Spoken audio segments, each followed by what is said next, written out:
All right. It's been a while, you know, decent amount of time. So, yeah. Uh,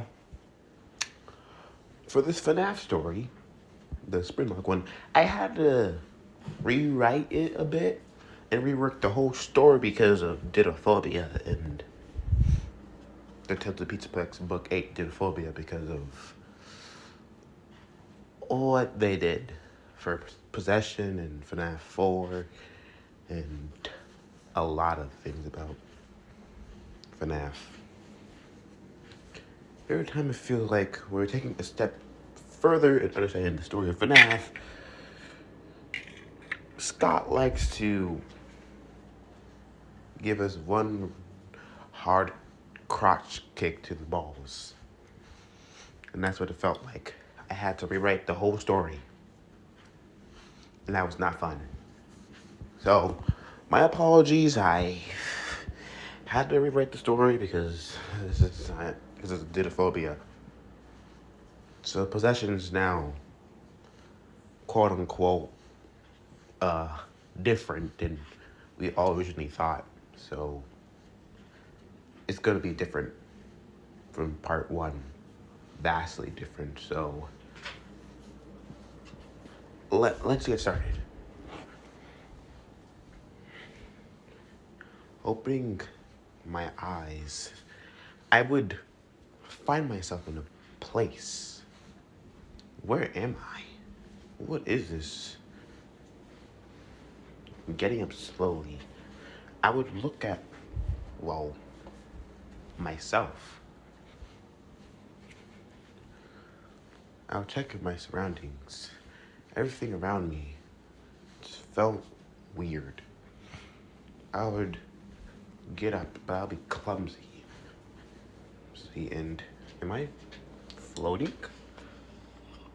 Okay, that's weird. But then I would want to remember something.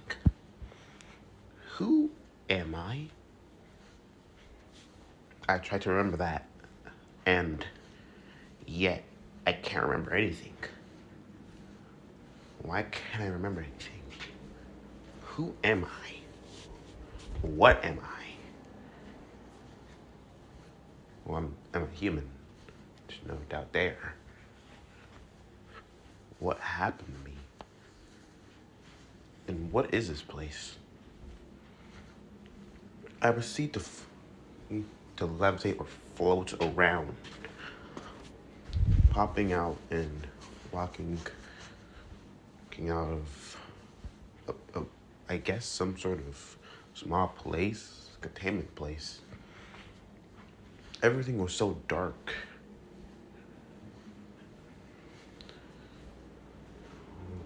What is this place? I would find tables, chairs, party hats, plates. There were decorations all over the place. What is this place? Where am I? Why am I here?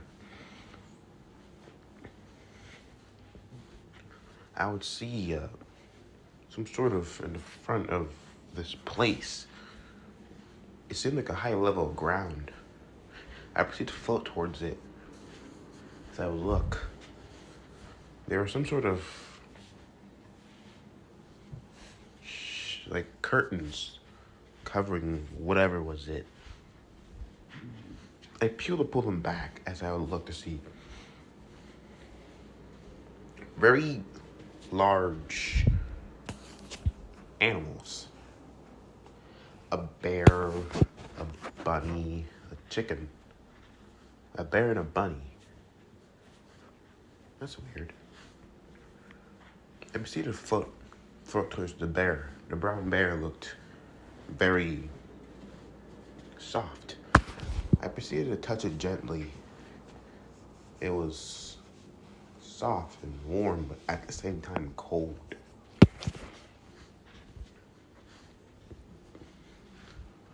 I saw something silver within the bear's jaws. I proceeded to squint my eyes at it. Is that metal? I would float around as now wondering, and I saw its neck. It was on some sort of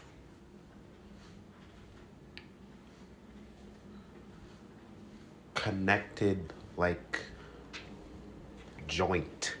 It was not exposed, but it was covered by the animatronic fur, but on between the head and the back of the jaw, I saw it. It was silver, and it was connected to the head. It looked like some sort of joint, like a ball joint or something like that. It seemed very weird. Is this thing a robot? Wait, a robot bear? I proceeded to look at the chicken and the rabbit, looking to see if they were the same. They also had the same thing too. What the flip? Why? What are these? Okay, this is weird. This is a barnyard? Well, the rabbit is and the chicken. But the bear is out of place. It's not a barn. Bears are not barnyard. They're exotic and wild. I proceed to float as we're going past the curtains. Out to another higher ground area. What was these things called? A thought came to mind. A stage.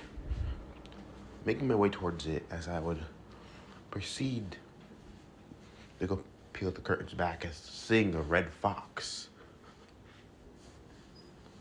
It had a slightly longer muzzle than the rest. The muzzle was covered in a lighter reddish type of pale white type of fur, and with I would see teeth, very sharp teeth. A couple of them were gold.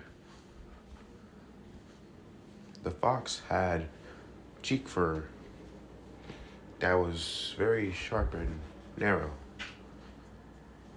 It seems similar to an old something I saw before. This looks very familiar. But a thought came to mind, didn't this fox have a double cheek fur? No, this one has only one. I proceeded to look at it as it had a metal hand. It was too thin to be a hand, but too curved. A hook. The word came to mind. What is this? Is this also? I presume this was also another animal-like robot. And I would guess right. It's another animal-like robot. Okay. Why are these animal-like robots? You have a bear, a fox, a bunny, and a chicken. If they're trying to make some sort of barnyard ragtail group, they're failing really bad. Like, really, really bad.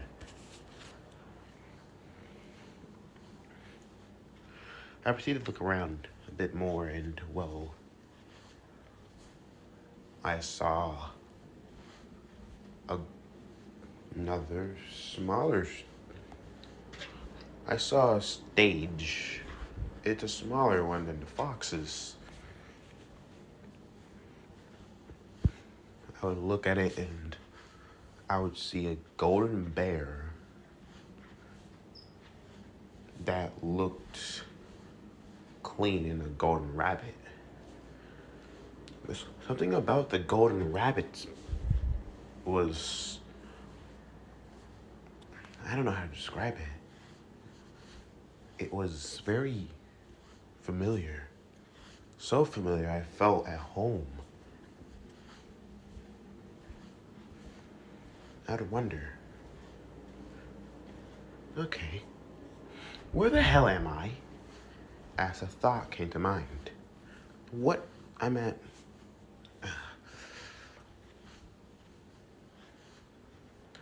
Before I knew it,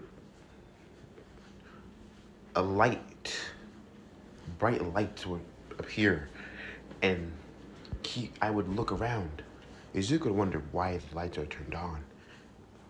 He knew what lights are, because that's some sort of thing in his mind. It just came to mind as he'll look around, everything would turn on as power seemed to be brought to the whole area. And well, people will start to come in. First, it looked like older people of uniforms. They proceeded to start getting things ready. As before he knew it, in a couple hours, they were putting decorations and cleaning stuff. And what he saw was they were cleaning things. Then people started to pop in this place, and these robots came to life. They were talking, interacting, walking around, running. Well, not jumping. They were interacting with these little children. Izuku could watch as these mechanical robots, now that he knew the name from one of these people who worked here, animatronics, talked. Animatronics. And when he heard him on the loudspeaker, it said, "Welcome to Freddy's." Freddy's? So he's in Freddy's. He proceeded to look around furthermore. He saw children. He tried to say hi to one of them, but none of them could have seen him. They didn't interact with him. They didn't talk. They just ran by him like he wasn't there. It felt very strange. He put it down to, well, children just not seeing him. Then he saw someone else. He proceeded to walk towards them, hoping that they would also